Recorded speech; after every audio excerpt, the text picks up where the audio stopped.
জয় গৌর, জয় নিতাই। আজ 17ই আশ্বিন 1431 ও 4ই অক্টোবর 2024 শুক্রবার। আজ আমি শ্রী চৈতন্য চরিতামৃত পাঠ করছি।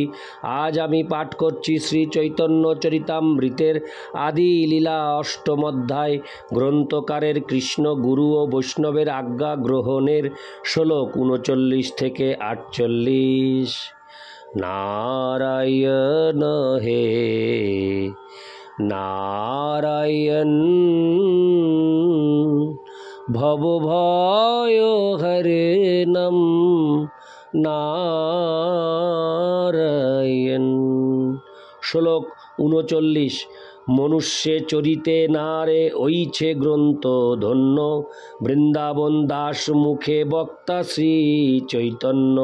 শ্লোকার্থ: এই গ্রন্থের বিষয়বস্তু এত গভীর যে কোনো মানুষের পক্ষে তা রচনা করা সম্ভব নয়। তাই মনে হয় যেন শ্রী চৈতন্য মহাপ্রভু স্বয়ং শ্রীল বৃন্দাবন দাস ঠাকুরের মুখ দিয়ে কথাগুলি বলেছেন।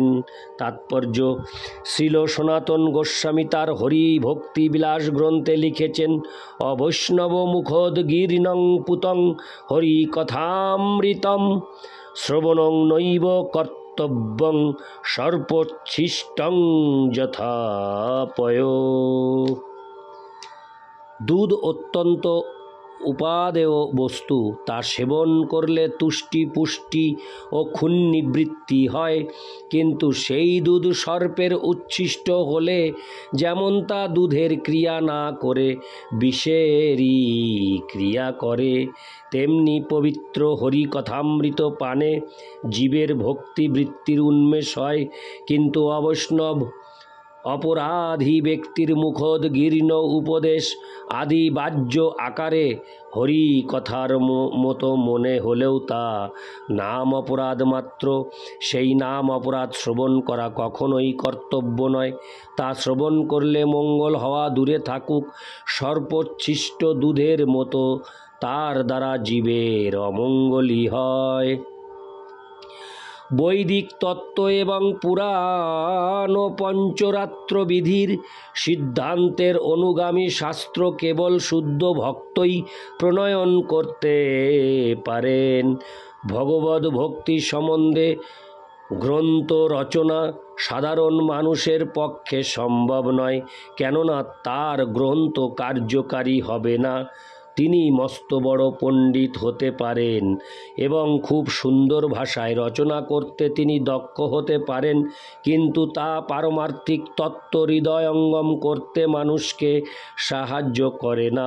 পক্ষান্তরে ভগবদ ভক্ত যদি ভুল ভাষায়ও তা রচনা করেন তাহলে তা গ্রহণীয়, কিন্তু জড়বাদী পণ্ডিতের দ্বারা রচিত, এমনকি অত্যন্ত নিখুঁতভাবে পরিবেশিত তথাকথিত পারমার্থিক গ্রন্থও গ্রহণযোগ্য নয়।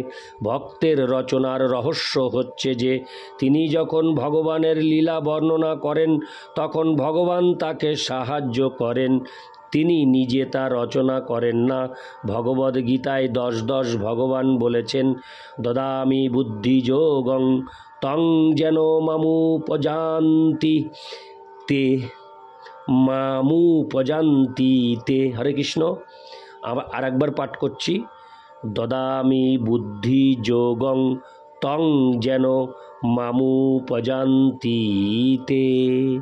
ভক্ত যেহেতু ভগবানের সেবার মনোভাব নিয়ে লেখেন, তাই ভগবান তার অন্তর থেকে তাকে বুদ্ধি দেন যেন তিনি ভগবানের সামনে বসে লেখেন।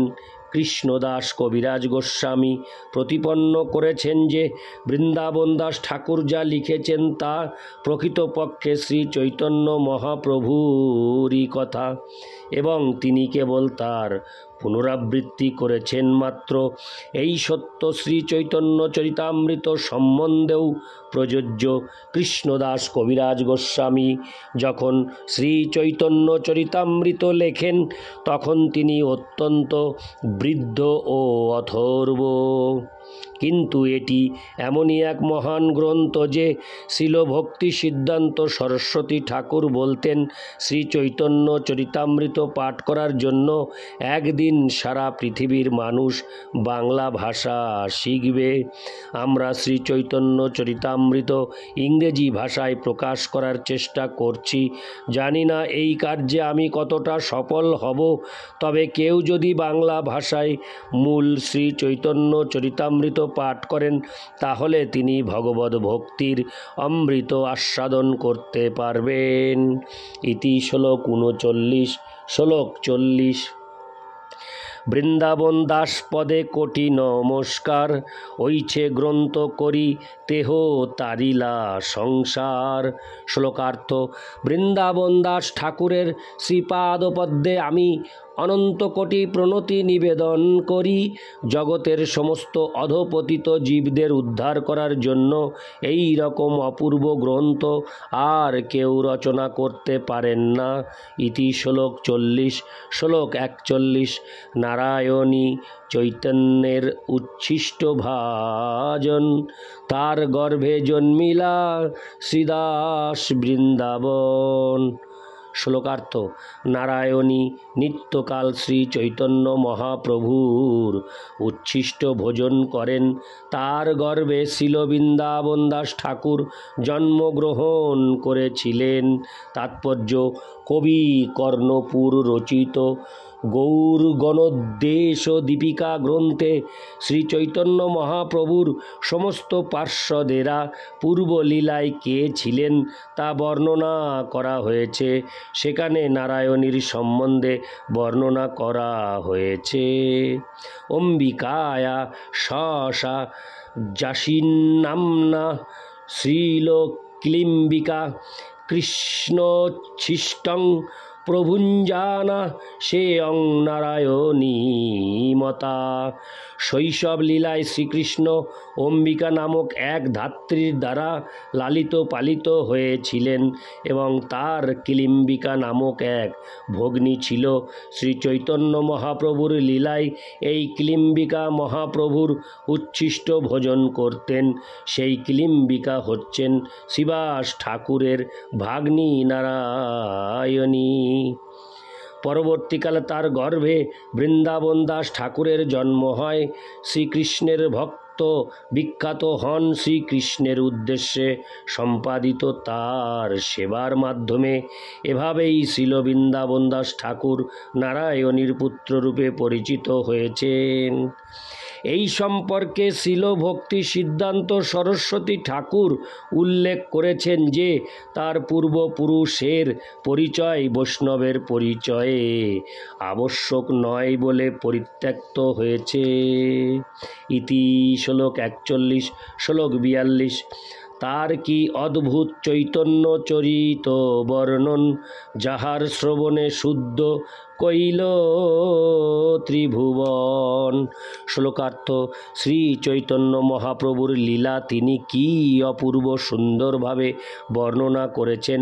ত্রিভুবনে যেই তা শ্রবণ করে সেই পবিত্র হয়। ইতি শ্লোক 42। শ্লোক 43।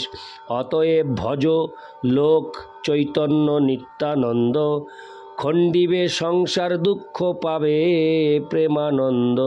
শ্লোকার্থ: আমি বিনীতভাবে সকলের কাছে নিবেদন করি তারা যেন শ্রী চৈতন্য মহাপ্রভু ও নিত্যানন্দ প্রভু প্রদত্ত ভগবদ ভক্তির পন্থা গ্রহণ করেন। তার ফলে সংসার দুঃখ থেকে তারা মুক্ত হবেন এবং চরমে ভগবৎ প্রেমানন্দ লাভ করবেন। ইতি শ্লোক 43। শ্লোক 44। বৃন্দাবন দাস কইল চৈতন্য মঙ্গল, তাহাতে চৈতন্য লীলা বর্ণিল সকল। শ্লোকার্থ: শিল বৃন্দাবন দাস ঠাকুর চৈতন্য মঙ্গল রচনা করেছেন এবং তাতে তিনি সর্বতোভাবে শ্রী চৈতন্য মহাপ্রভুর লীলা বর্ণনা করেছেন। ইতি শ্লোক 44। শ্লোক 45। সূত্র করি সব লীলা করিল গ্রন্থন, পাছে বিস্তারিয়া তাহার কইল বিবরণ। শ্লোকার্থ। প্রথমে তিনি সূত্রের আকারে মহাপ্রভুর সমস্ত লীলা বর্ণনা করেছেন এবং তারপর সেই সকল সূত্র বিস্তারিতভাবে বর্ণনা করেছেন। ইতি শ্লোক 45। শ্লোক 46। চৈতন্য চন্দ্রের লীলা অনন্ত অপার, বর্ণিতে বর্ণিতে গ্রন্থ হইল বিস্তার। শ্লোকটা আমি আরেকবার পাঠ করছি। চৈতন্য চন্দ্রের লীলা অনন্ত অপার, বর্ণিতে বর্ণিতে গ্রন্থ হইল বিস্তার। শ্লোকার্থ। শ্রী চৈতন্য মহাপ্রভুর লীলা অনন্ত অপার। হরে কৃষ্ণ। শ্রী চৈতন্য মহাপ্রভুর লীলা অনন্ত অপার, তাই সেই সমস্ত লীলা বর্ণনা করতে করতে গ্রন্থটি বিরাট হয়ে উঠল। ইতি শ্লোক 46। শ্লোক 47। বিস্তার দেখিয়া কিছু সংকোচ হইল মন, সূত্রধৃত কোন লীলা না কইল বর্ণন।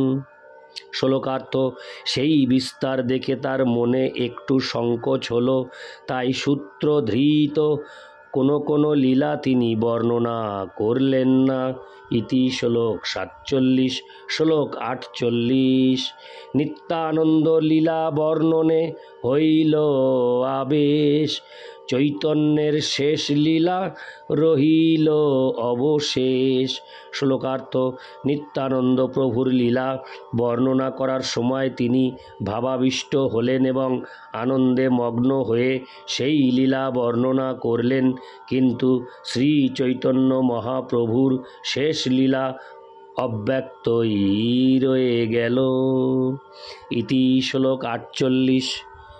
নারায়ণ হে নারায়ণ, ভবভয় হরে নাম নারায়ণ। জয় গৌর, জয় নিতাই, রাধে রাধে, হরে কৃষ্ণ, হরি বল।